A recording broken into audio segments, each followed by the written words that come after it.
Hey there, everybody. This is Bryson Lee. This is my informative speech for communications. Here's my audience members. We have Bailey, Colton, Hunter, and Jack. They'll be my audience members. Hopefully you can see the screen here. That looks good. Okay. So the topic I'm going to be presenting on today is how to live stream something on Facebook. And of course it is presented by myself, Bryson Lee. So, some considerations before we start talking about anything. This whole system can be very easy or it can be super complex. It also, you can base it around your budget, your skills, and what you need to actually video and produce out there on Facebook. Remember, nothing good can come from bad input, so if you have a bad camera or a bad mic, it's going to be a bad live stream, no matter what kind of content you have. And remember, you always need good lighting, because if people can't see anything, then what's the point of live streaming? So, we're going to cover three different main topics. We have the beginner, the intermediate stage, and then the professional level. So, probably the easiest way to live stream is straight from your phone. So the way you would do this is you would open up the Facebook app just like that. You would click Go Live up here on the top corner. It'll show you a preview of what you got going on, and then you click Go Live, and it's super simple. So that is by far the easiest way to do this. And grouped along with the beginner category, I'd also put this setup because it requires very minimal equipment. So you have a low budget camera, a capture card. The capture card is your interface between your camera and your computer, and then your computer.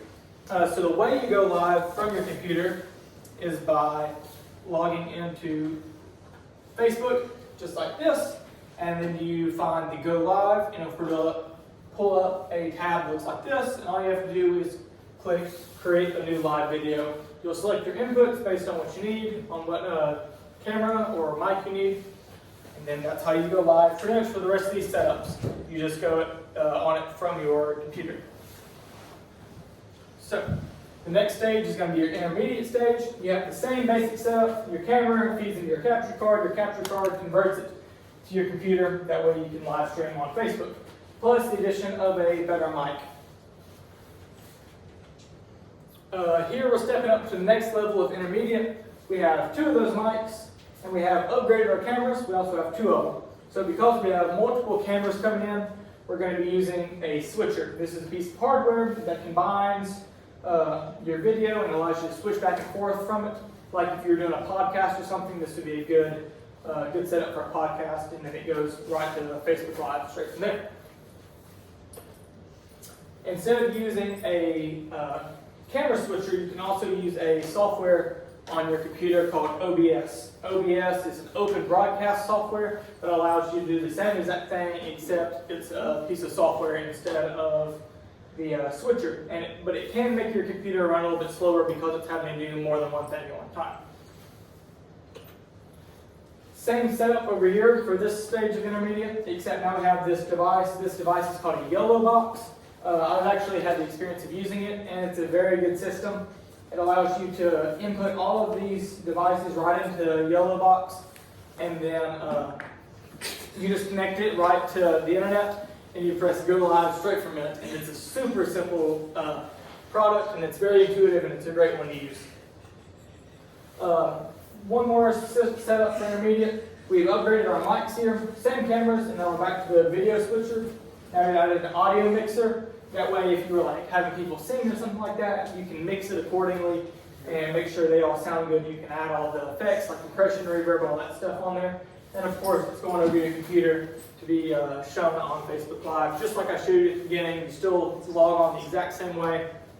And it's a pretty good system there as well.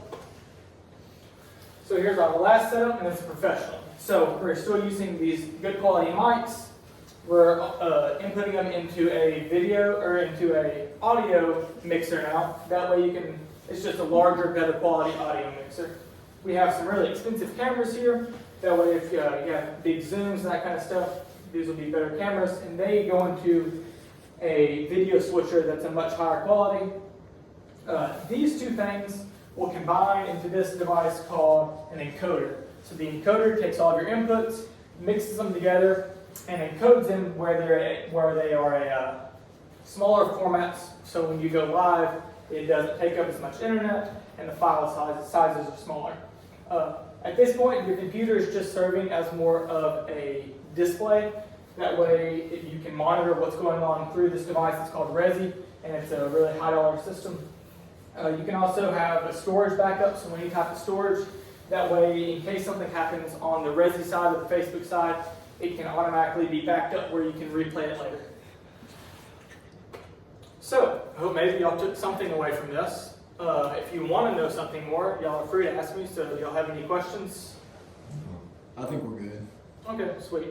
Well, once again, thank you for listening, and I really appreciate y'all.